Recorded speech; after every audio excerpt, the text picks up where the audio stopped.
한 주간 평안하셨습니까? 하나님이 여러분과 함께 하심을 믿지요? 우리 인사합시다. 하나님이 여러분과 함께 하십니다.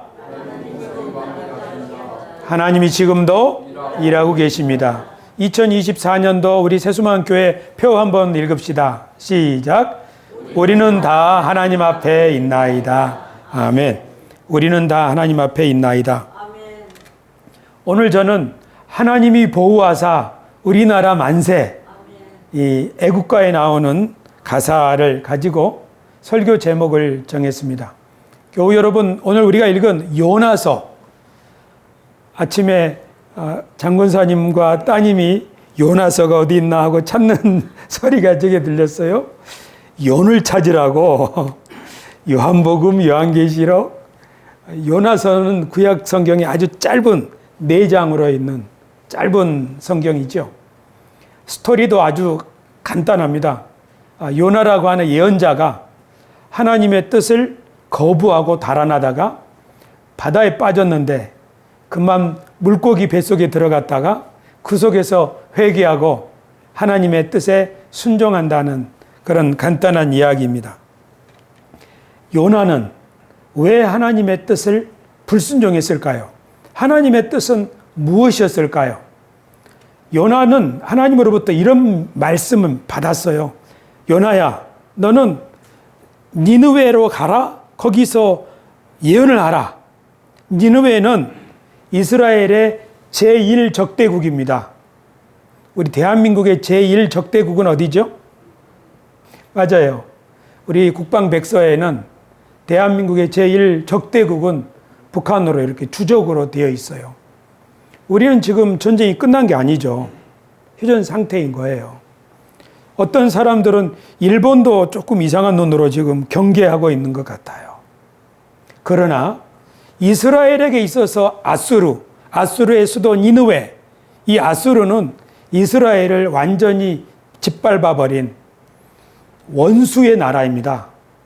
그런데 하나님이 요나에게 그 나라 수도, 말하자면 평양에 가서 하나님의 말씀을 전하라는 거죠. 그러면 요나가 아멘 하면 될 텐데 이 요나는 왜 거부하는 거예요? 요나는 아는 거예요. 하나님이 어떤 분인 줄 아는 거예요. 하나님이 누구에게 가서 복음을 전하라 이 말은 그 사람을 살리려는 것이라는 것, 그 나라를 용서해 주실 거라는 것. 그래서 만약에 자기가 하나님의 뜻에 따라서 니느웨에 가서 여러분 회개하랍니다 이렇게 복음을 전하면 니느웨 사람들이 회개하고 그렇게 되면 하나님의 재앙이 니느웨에 내리지 않을 것 같기 때문에 하나님이 얼마나 선하신 분인지 요나가 아는 거예요. 그러니까 니느웨와 정반대, 지금의 스페인 쪽으로 다시스라는 곳으로 가는 배에 올랐죠. 도망가는 거예요. 정반대 길로. 그런데 그 배에 올랐을 때 요나는 아이고 내가 하나님의 뜻을 버리고 가는데 아무리 하나님이 말씀하셔도 그렇지 우리 제1적대국 원수 국가가 망해야지 원수 국가가 흥하는 걸 내가 어떻게 본단 말이야? 하나님도 좀 봐주시라고 할 거야 하고 배 타고 가는 거죠. 그런데 풍랑을 만났습니다. 그때 당시에 배 선원들은 옛날에 우리 심청전 이야기처럼 그 풍랑을 면케해달라고 처녀를 바치는 것처럼 이 오래 뱃사람들은 이 갑작스러운 풍랑, 태풍, 이것이 신의 저주다. 신이 저주를 내리는 것은 이 배에 누군가 저주를 받을 만한 사람이 있기 때문이다. 해서 제비 뽑기를 했죠. 다 뽑았는데 결국 요나가 뽑힌 거예요. 요나는 자백을 했습니다. 사실은 내가 이래저래 하나님 뜻에 불순종하고 이렇게 가는 길입니다. 나를 바다에 던지시오. 제법 양심적이지요. 그랬더니 실제로 바다에 던졌어요. 그리고 요나는 바다에 하나님이 예비하신 큰 물고기가 요나를 삼켜버렸죠. 성경을 읽어보면 요나가 물고기 뱃속에 들어가서 살아있었어요. 그리고 거기에서 이런 기도를 드립니다. 하나님 잘못했습니다. 저한테 다시 한번 기회를 주시면 제가 하나님 뜻에 순종하겠습니다. 그랬더니 하나님께서 요나의 기도를 들으시고 물고기를 다시 지중해를 가로질러서 니느웨로 가는 그 바닷가에 토하게 했죠. 에고, 이제 어떻게 해야 돼요? 요나가 하나님의 뜻대로 가서 복음을 전해야죠. 그런데 요나는 그 니느웨라고 하는 큰 도시에 3일 동안을 걸어갈 수 있는 도시예요. 서울을 한 바퀴 돌면은 며칠 걸릴까요? 3일 걸릴까요? 더 걸릴까요? 어쨌든 이 나라에 이 도시에 아이들이 좌우를 분별하지 못하는 아이들이 12만 명이래요. 좌우를 분별하지 못한다는 것은 신발을 신으면 왼쪽 오른쪽 거꾸로 신는다는 거잖아요. 그러니까 아마 4살 밑에 5살 밑에 그런 아이들이에요. 오늘 권사님 기도에 우리들도 좌우를 분별하지 못하고 있습니다. 우리가 어디로 가야 될지 모르겠습니다. 그 기도할 때 정말 마음에 많이 와닿았어요. 그래요. 니느웨에 하나님이 좌우를 분별 못하는 사람 12만 명이 있다 하는 것은 아마 어린 아이들일 거예요. 그런데 사실 우리들도 그렇지요. 오늘 이 기도 가운데 우리 장은하 권사님이 기도 가운데 하신 이 말씀이 오늘 설교를 전하는 저에게 너도 그렇지 않냐 지금. 너도 어디로 가야 될지 모르지 않냐. 그래서 하나님이 4살 밑으로 아이들만 불쌍히 여기는 것이 아니라 오늘 우리들도 불쌍히 여기시겠구나 그런 생각이 들었어요. 사실 니느웨가 하나님의 심판을 받게 되는 것은 아이들만이 아니라 다 큰 왕도 어른들도 갈팡질팡하기 때문이죠. 여러분 우리 대한민국은 어때요? 지금 우리 국회 상황은 어때요? 우리의 산부 요인들은 어때요? 우리는 때때로 우리나라 민족 전체가 갈팡질팡하는 그런 느낌을 받고 있습니다. 그런데 요나는 이 3일길, 예를 들면 요나가 신실한 예언자라면 3일 꼬박 돌아서 구석구석 복음을 전해야 할 텐데 큰 길로 하루만 딱 복음을 전했어요. 앞으로 40일 후에 니느웨에 재앙이 내립니다. 그렇게 그냥 큰 길로 우리 서울로 말하면 어디예요? 종로, 퇴계로 쪽으로 그냥 쫙 한번 갔다 오고 나서 저 이제 삼각산 위에 올라가서 또는 도봉산에 올라가서 이제 서울이 망하나 안 망하나 봐야지 하는 것처럼 니느웨가 망하기를 바라면서 언덕 위에 기다리고 있는 거죠. 그런데 놀라운 일은 니느웨 백성들이 회개를 한 거예요. 이 반절 마음으로 복음을 전하는 요나의 설교를 듣고도 니느웨 왕부터 해가지고 왕복을 벗고 굵은 베옷을 입고 제 위에 앉아서 온 백성들이 다 회개를 하는 거예요. 하나님이 혹시 우리를 불쌍히 여기실지 아냐? 우리 회개하자. 가축들도 먹이를 주지 말아라. 가축들도 굶겨가면서 우리 온 나라가 회개하자. 그랬더니 하나님이 뜻을 돌이키셔서 니느웨를 벌하시지 않는 거 있죠.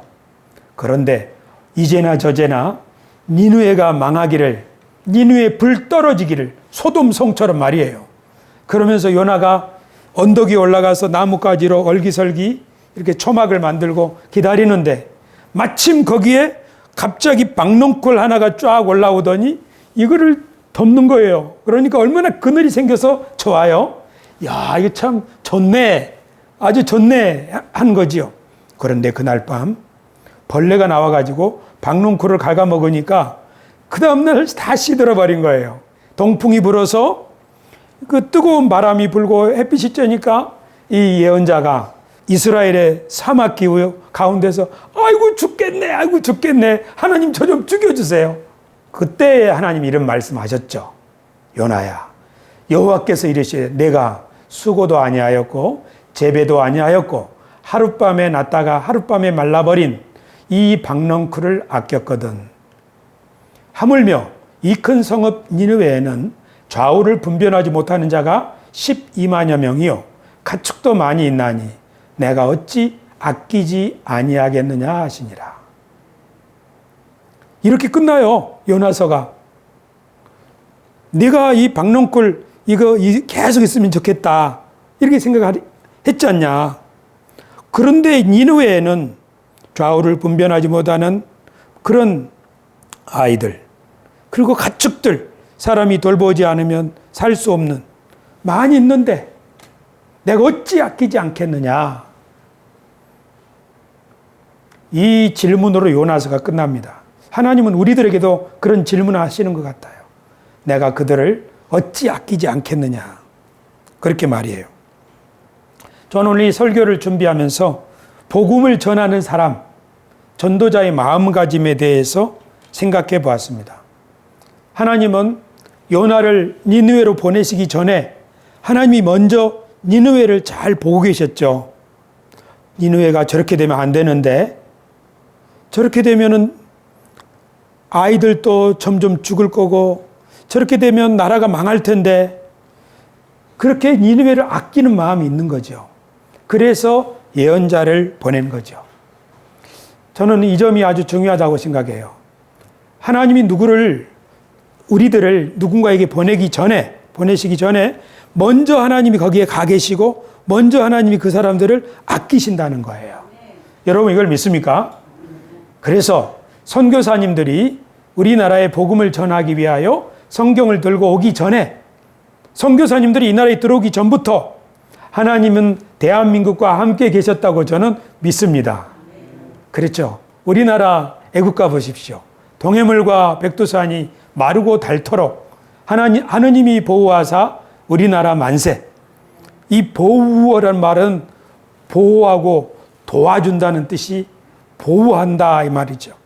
하나님이 우리 대한민국 한반도 땅에 사는 우리 조상들을 하나님이 지켜주시고 도와주셨기 때문에 우리 민족이 여기까지 온 줄로 저는 믿습니다. 근데 이 애국가는 동해물이 다 마르고 백두산이 다 닳아질 때까지 이렇게 하나님 우리나라를 보호해 주십시오 하는 염원이 담겨 있는 기도와 같은 노래가 바로 애국가입니다. 그렇죠. 하나님은 요나에게는 제1적대국가인 니느웨 백성들을 하나님이 아끼셨습니다. 그래서 그들이 회개하고 진짜 번영하는 나라, 서로 상생하는 나라, 그런 백성으로 살기를 바라셨죠. 하지만 예언자 요나는 하나님과 마음이 다릅니다. 교우 여러분, 우리나라의 제1적대국가인 북한, 하나님은 북한을 사랑하실까요? 북한의 어린 아이들 사랑하실까요? 대답 좀 해보세요. 북한에 있는 비쩍 마른 가축들 하나님 사랑하실까요? 그러면 북한에 있는 공산당 당원들 하나님이 사랑하실까요? 북한에 있는 지도자들 사랑하실까요? 여러분, 우리는 요나하고 별로 다르지 않은 것 같아요. 하나님이 니느웨를 살리기를 원하실 때 니느웨 왕, 이스라엘을 침공하기로 결정했던 왕 제외, 군대 장관 제외, 어린 아이들만 구원하기를 원해. 그러신 게 아니죠. 요나는, 그러니까 이 요나서가 이게 왜 기록되어 있을까? 하나님은 니느웨 같이 이스라엘의 원수 나라라도 하나님은 그 나라를 통째로 회개시킬 수 있는 능력 많은 분이다. 이런 얘기를 하려는 것일까? 아니면 하나님의 마음은 이런데 하나님의 말씀을 받은 예언자의 마음은 하나님 마음하고 많이 다르네? 너무 자기 민족에 갇혀있는 편협한 생각을 가지고 있네? 이런 것을 말하려고 하는 것일까? 우리가 한번 생각해 볼 필요가 있습니다. 전도자들은 어떤 마음가짐이어야 할까요? 하나님이 그 민족을 사랑하신다면 전도자도 하나님의 마음을 가지고 전도하기 전에 그 민족을 사랑해야겠죠. 필리핀 임마누엘 교회 방효천 선교사님이 가 계시죠. 이제 80대 중반, 90 가까이 되시는데 그곳에서 손수 교회를 세우시고 밭을 일구시고 나무를 심고 도서관을 세우고 그리고 쌀을 나눠주고 말이에요. 그리고 그쪽 산지에 있는 여러 부족이 모인 교회 그 지역들이 그 지역들 사람들을 위해서 병원을 세울 계획을 가지고 지금 땅을 구입해서 그리고 자기 손자들 이 아이들이 의과대에 가가지고 의사가 되기를 바라는 마음으로 교육을 하고 있어요. 이렇게 보면 방효천 선교사님은 자기 인생의 남은 시간을 그 산지에 있는 그 원주민들, 그 사람들에게 바치는 것 아닐까. 그런 마음으로 사역을 하고 있다. 그런 생각을 해봅니다. 그러니까 복음을 전하는 사람 또는 설교하는 사람이 그 복음을 듣는 사람들을 사랑하는 마음이 없으면 이거는 다 울리는 꽹과리와 같다. 그렇죠. 사실 설교자로서 제가 느끼는 제일 큰 그 아쉬움이 이겁니다. 지난 수요일날 성동구청 신우 예배 드리고 났는데 마음이 너무 안 좋더라고요. 왜 이렇게 마음이 허전할까? 한참 고민하면서 기도하다가 제가 도달한 결론은 이거예요. 설교 준비를 너무 열심히 한 나머지 설교를 들으러 온 그 사람들을 위해서 충분히 기도하지 못했구나. 설교자는 강단에 서기 전에 그 설교를 들어야 될 그분들을 위해서 뜨거운 마음으로 기도해서 자기 마음속에 청중을 사랑하는 마음이 넘쳐나야 비로소 설교를 할 수가 있는데 설교 메시지만 생각하느라고 청중을 사랑하는 마음, 청중을 위해서 기도하지 못했구나. 제가 내린 결론이에요. 강단에서 아무리 화려한 말을 한다고 한들 청중을 사랑하는 마음이 없으면 그 교회도 불행하고 설교자도 설교하고 나서 무슨 재미가 있어요. 그렇죠? 그래서 저는 다시 한번 다짐을 하는 거예요. 하나님, 제가 주의 복음을 전하기 전에 우리 성도들을 사랑하시는 복음을 듣는 그 사람들을 하나님이 얼마나 사랑하는지 그 마음을 조금이라도 담고 설교할 수 있도록 도와주십시오. 그렇게 기도해야겠다고 다짐하고 또 다짐하고 있습니다. 그렇죠. 그래서 복음을 전하는 사람, 전도하는 사람이 어떤 곳에 또 누구에게 복음을 전할 때 우리가 먼저 기억해야 될 일은 하나님이 나보다 먼저 거기에 가 계시고 하나님이 우리 대한민국을 선교사님들이 오기 전부터 우리나라를 보호하고 계셨다는 사실, 돌보시고 계셨다는 사실, 이 사실을 우리가 꼭 기억한다면 우리들도 누구에게가 복음을 전할 때 이 사람은 아무것도 모르고 그런 게 아니고 하나님이 전부터 이 사람을 보호하고 가르쳐주고 인도한 거예요. 어젠가요? 박인자 집사님하고 대화하는데 신랑 자랑을 엄청 하더라고요.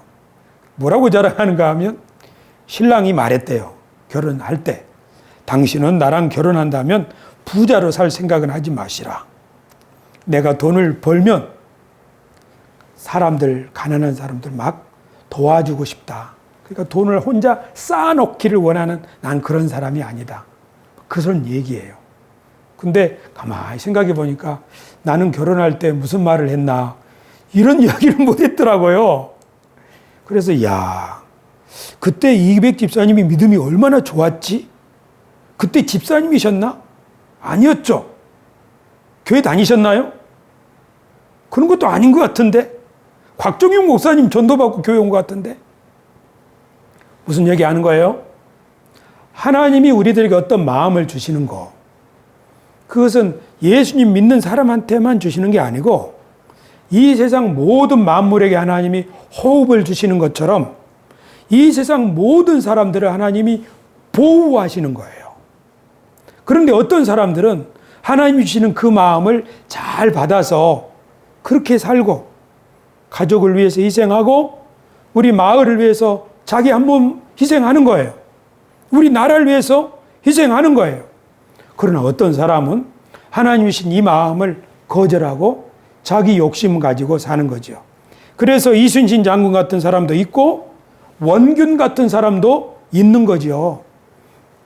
제 말씀은 하나님이 보호하사 우리나라 만세 하는 것처럼 하나님이 우리 안에 놀라운 일들을 이미 행하고 계셔요.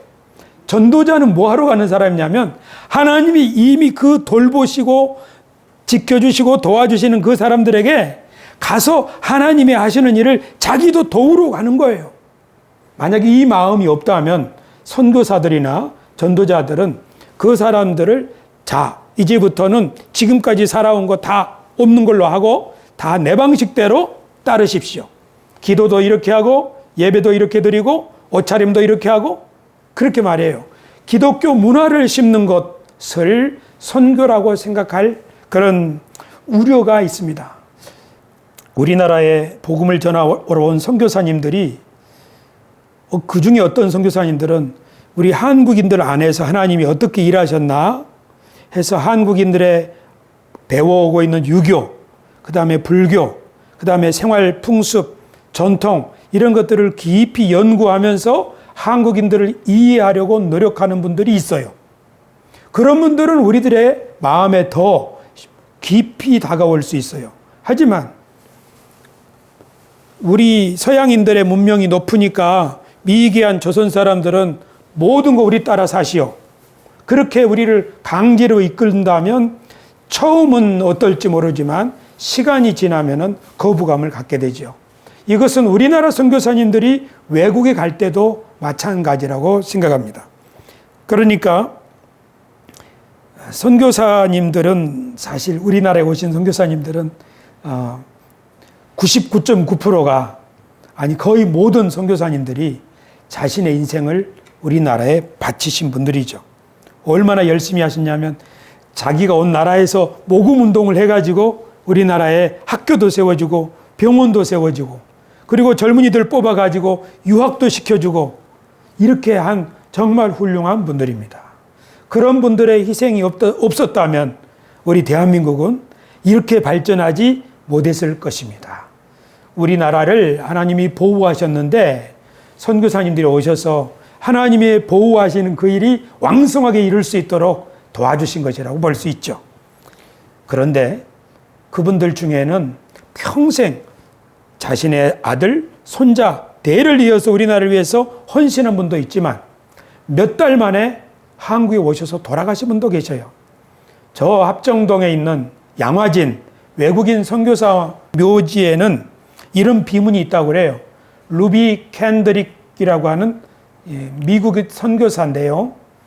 거기에 비문에 이런 영어로 비문이 적혀 있는데 뜻은 만약 내게 1000개의 목숨이 있다면 모두 조선을 위해 바치겠다. 이렇게 비문이 기록되어 있다고 해요. 예전은 25세 텍사스에서 그 교회 청년회 후원으로 우리나라에 왔습니다. 24살 때 왔죠. 그래서 우리나라에서 영어를 가르쳐주고 또 어학을 공부하는 중에 9개월도 되지 않아서 9개월 만에 맹장염으로 별세하셨습니다. 죽기 전에 편지를 부모님께 썼어요. 그 편지 일부분을 읽어드리겠습니다. 아버지, 어머니, 이곳 조선 땅은 참으로 아름다운 것입니다. 모두들 하나님을 닮은 사람들 같습니다. 선한 마음과 복음에 대한 열정으로 보아 아마 몇십 년이 지나면 이곳은 예수님의 사랑이 넘치는 곳이 될 것 같습니다. 저는 복음을 듣기 위해 20km를 맨발로 걸어오는 어린아이들을 보았을 때 그들 안에 있는 하나님의 사랑 때문에 오히려 위로를 받습니다. 오늘 밤은 유난히도 고향으로 돌아가고 싶습니다. 부두에서 저를 끝까지 말리시던 어머니 얼굴이 자꾸 제 눈앞에 어른거립니다. 아버지, 어머니, 어쩌면 이 편지가 마지막일 수도 있습니다. 제가 이곳에 오기 전 뒤뜰에 심었던 한 알의 씨앗이 이제 내년이면 온 동네가 꽃으로 가득하겠죠? 그리고 또 다른 씨앗을 만들어 조선 땅에는 많은 꽃이 피고 그들도 여러 나라에서 씨앗이 될 것입니다. 저는 이 땅에 저희 심장을 묻겠습니다. 바로 이것은 제가 조선을 향해 가지는 열정이 아니라 하나님께서 조선을 향해 가지신 열정이라는 것을 알게 되었습니다. 어머니, 아버지 사랑합니다. 25살에 한국에 선교하러 와가지고 맹장염에 걸려서 자기의 이 젊은 청춘이 시들어갈 때 선교를 하면서 깨달은 거죠. 뭘 깨달았나요? 이 조선은 정말 아름답습니다. 여러분들 옛날 필름 보시죠? 옛날 조선의 모습이 아름다운가요? 어떤 사람들은 조선 사람들을 보면서 미개하다고 그럽니다. 풍토병, 설사 이런 거 엄청 많은 그런 나라라고 보았습니다. 그러나 이 선교사님은 조선 사람들 하나님을 닮은 것 같습니다. 이 조선은 앞으로 하나님을 믿는 사람이 많아질 것 같습니다.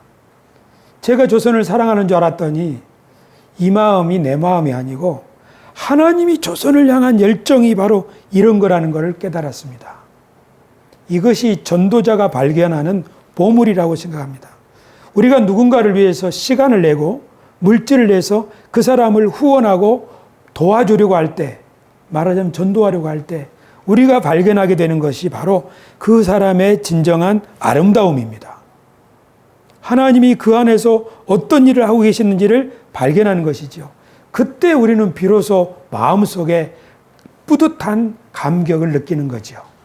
만약에 우리가 누군가를 사랑하지 않는다면 우리는 그냥 사람은 사람이고 산은 산이고 물은 물입니다. 그러나 우리가 전도자로서 자신의 삶을 이렇게 헌신할 때 이 귀한 보물을 발견할 수 있을 줄로 믿습니다. 동의하시면 아멘. 우리 사는 날 동안 이 복음 전도자의 기쁨을 계속 경험할 수 있게 되기를 바랍니다. 그런데 예수님께서 전도자들에게 이런 경고의 말씀을 하셨는데 저는 그 말씀을 소개하겠습니다. 마태복음 23장인데요. 화 있을진저 외식하는 서기관들과 바리새인들이여, 너희는 교인 한 사람을 얻기 위하여 바다와 육지를 두루 다니다가 생기면 너희보다 배나 더 지옥 자식이 되게 하는도다. 이것은 교인 한 사람을 얻으려고 바다 건너 또 어디요 육지를 다니면서 두루 다니다가 한 사람 탁 전도를 하고 나면 너희들보다 더 지옥 자식을 만드는도다 라고 예수님이 바리새인들과 서기관들을 책망하셨어요. 자기들보다 더 지옥 자식이 되게 한다는 말은 삶을 더 나쁘게 만든다는 거잖아요. 예수님을 믿기 전에, 교회에 나와서 예수님 믿는 사람이 된다면, 신앙을 가지고 종교 생활을 하게 된다면 더 착하고 더 너그럽고 더 따뜻한 사람이 되어야 될 텐데, 어떻게 신앙을 가진 사람이 더 편협하고 사람들하고 더 이렇게 거리를 멀리 하려고 하고 이렇게 외골수가 되느냐, 그런 의미라고 저는 생각합니다. 왜 이런 일이 일어날까요? 전도자에게 문제가 있는 거죠. 우리는 요나가 어떤 전도자인지를 봤죠. 요나는 하나님의 마음을 헤아리기보다는 자기의 민족, 우리 민족을 힘들게 한 니느웨, 하나님의 마음보다 자기 나라, 자기 민족을 더 앞세우게 되면 우리는 이런 일을 할 수도 있어요. 신앙이 아니라 증오심을 가르칠 수도 있다고요. 어떤 사람들은 예수님의 마음을 배우는 것을 중요하게 생각하는 것보다 교리를 앞세우는 사람들이 있어요.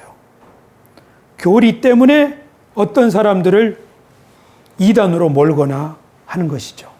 사실 교리라고 하는 것은 각 시대가 우리가 믿는 하나님을 사람들에게 나타나기 위해서 정리한 것이죠. 그래서 교리는 시간이 지나면 지날수록 자꾸 다듬어서 우리의 교리가 하나님의 마음을 잘 표현할 수 있도록 다듬을 필요가 있습니다. 우리가 30년 전에 시한부 종말론이 대한민국을 휩쓸 때 말이에요. 그것은 잘못된 교리에 물든 사람이 그렇게 되는 것 아닙니까? 지금 이 세상에는 인터넷, 유튜브의 세상이기 때문에 너무나도 많은 가르침들이 있습니다. 이것이 옳다, 이것을 따르라 말이에요. 그래서 어떤 사람들은 어떤 교리를 따르는 사람들에게 쉽게 이렇게 포로가 될 수도 있고, 또 어떤 사람들은 다 믿지 마라, 하나도 믿지 마라. 그래서 우리는 누구 말이 맞는지도 모르겠어. 이 목사님은 이런 말하고 저 목사님은 저런 말하고 도무지 알 수가 없어. 이것은 회의론자 또는 불가지론자, 이 둘 다 합당하지 않습니다. 저는 오늘 이렇게 혼란스러운 세상일수록 우리 기독교 신앙의 본질이 무엇인지를 꽉 붙잡아야 된다고 생각합니다. 기독교 신앙의 본질은 뭐냐 하면 예수님을 신뢰하고 예수님을 본받아 사는 것이지요. 예수님의 그 사랑의 마음, 희생의 삶, 그것을 본받아 사는 이것이 기독교 신앙의 가장 핵심입니다. 어떤 사람이 우리를 여기에서 벗어나게 한다면, 어떤 교리가 우리를 여기에서 벗어나게 한다면 그런 가르침들은 우리가 선을 긋고 멀리 해야만 하겠습니다. 동의하시면 아멘. 예수님을 굳게 붙잡고 살아가자고요. 그렇게 살면 흔들릴 필요가 없습니다. 종말론이 어떻다는 둥, 무슨 논이 어떻다는 둥, 그것은 다 부차적인 문제입니다. 가장 중요한 것은 주님이 나와 함께 하시고 내가 주님을 신뢰하고 내가 그 주님을 본받아 살아가야겠다. 이 마음만 가지고 산다면 우리는 옆길로 빠질 필요가 없습니다. 예수님이 혼란한 시대에 사는 사람들에게 이런 말씀하셨습니다. 그때 사람이 너희에게 말하되 보라 그리스도가 여기 있다 혹은 저기 있다 하여도 믿지 말라. 거짓 그리스도들과 거짓 선지자들이 일어나 큰 표적과 기사를 보여 할 수만 있으면 택하신 자들도 미혹하리라. 보라 내가 너희에게 미리 말하였노라. 그러면 사람들이 너희에게 말하되 보라 그리스도가 광야에 있다 하여도 나가지 말고 보라 골방에 있다 하여도 믿지 말라. 요새 말로 하면 뭐예요? 어떤 유튜버가 여기가 신령하다 그렇게 말하여도 믿지 말고, 지금 제가 말씀드린 것처럼 기독교 신앙의 핵심은 바로 예수님을 신뢰하고 그분을 본받아 사는가 아닌가가 달려있는 거지, 내가 무엇이 옳다 무엇을 믿는다 그것 가지고 싸우는 것은 한참 잘못된 길로 빠지기가 쉽다는 점을 우리가 잊지 맙시다.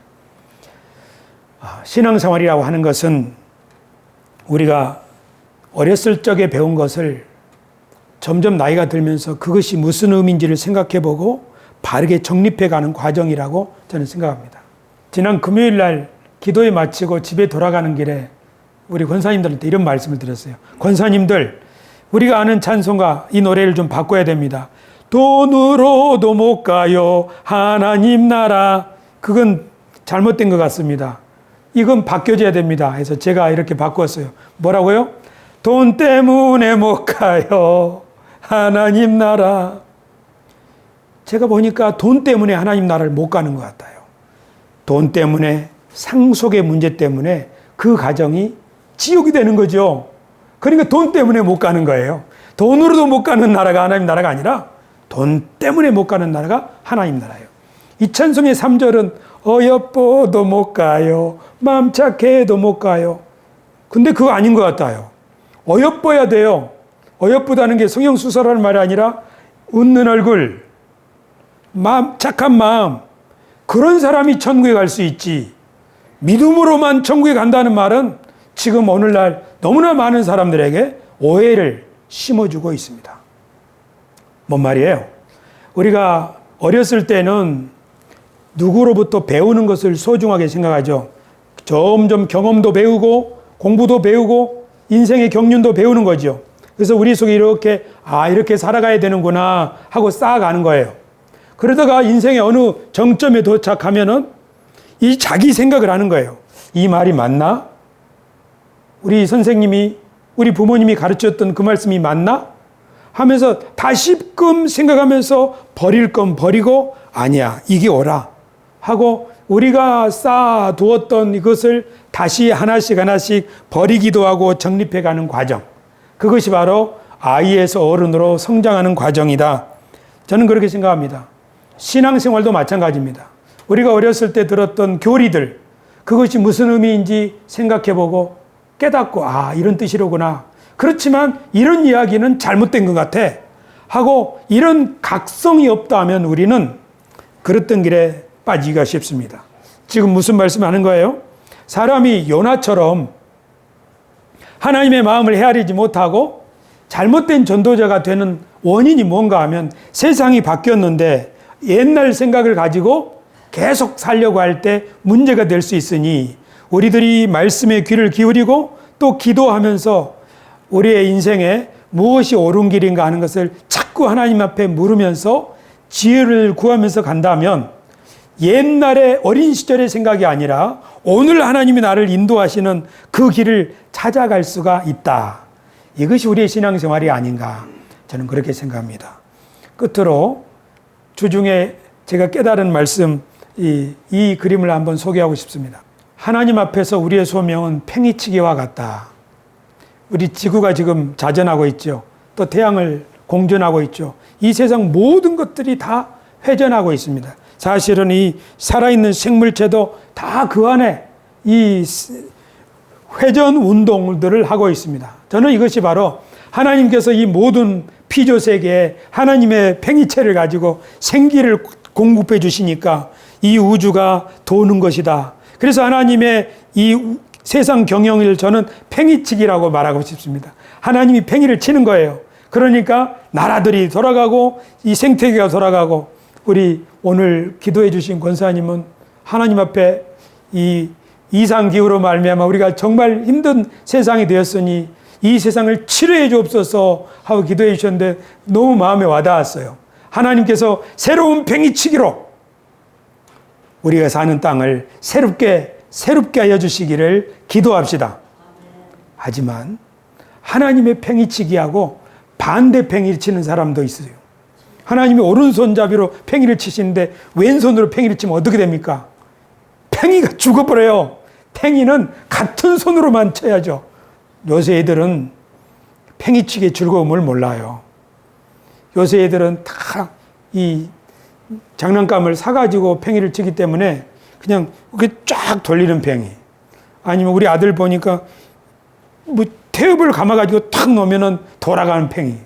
그러나 우리들이 어렸을 때 치던 팽이는 우리가 직접 나무를 잘라가지고 싹싹싹 해서 밑에다가 못이나 굿을 박아가지고 이제 막대기 끝에 줄 달아가지고 팽이를 치는 거죠. 마당에서도 치고 얼음판에서도 치고 윙윙윙윙 하고 팽이를 치고 우리 친구랑 박치기를 탁 하고 너무 신나는 거예요.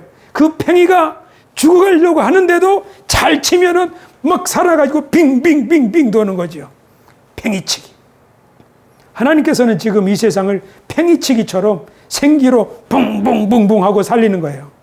그런데 이 일에 우리들을 초청해서 야, 내가 이 팽이치기 하고 있는데 너도 와서 한번 쳐봐라. 저기 도선동 상인들 한번 살려봐라. 또 너희 가게 살려. 너희 집에 살려. 하나님이 우리를 팽이치기에 초대하고 있다고 저는 믿습니다. 동의하시면 아멘 합시다. 맞아요. 이것이 전도하는 거죠. 전도하라고 하는 것은 뭘 모르는 사람한테 우리가 너 모르는 거 우리가 가르쳐 줄게. 또는 너 이렇게 해야지 하고 어떤 길로만 이끄는 것이 전도가 아니라 전도의 본질은 뭐냐면 그 사람을 이미 이 사람 말이에요. 이 사람 우리 자녀일 수도 있고 우리가 누구를 위해서 기도하는 그 사람일 수도 있어요. 이 사람을 이미 하나님께서 팽이치기로 하느님이 보호하사 우리나라 만세하듯이 이 사람을 지금까지 돌보고 있는 거예요. 그러니까 이 사람이 살아있는 거죠. 그 일에 우리가 참여해가지고 이 사람이 바르게 돌 수 있도록 옆에서 도와주는 것. 때로는 물질이 필요할 수도 있고 때로는 시간이 필요할 수도 있고 하지만 중요한 건 이 사람을 사랑하는 것. 이렇게 하는 것이 바로 전도요. 우리 그리스도인들의 사명이라는 사실을 믿으시기 바랍니다. 기도하겠습니다. 존귀하신 아버지 하나님, 하나님께서 니느웨로 요나를 보내셨을 때 요나는 하나님의 마음을 이해하지 못했습니다. 우리들도 때로는 우리들의 편견 때문에 사람들을 판단하고 우리와 다른 사람이라고 생각하고 하나님의 마음과 눈으로 그들을 품고 바라보지 못했음을 고백합니다.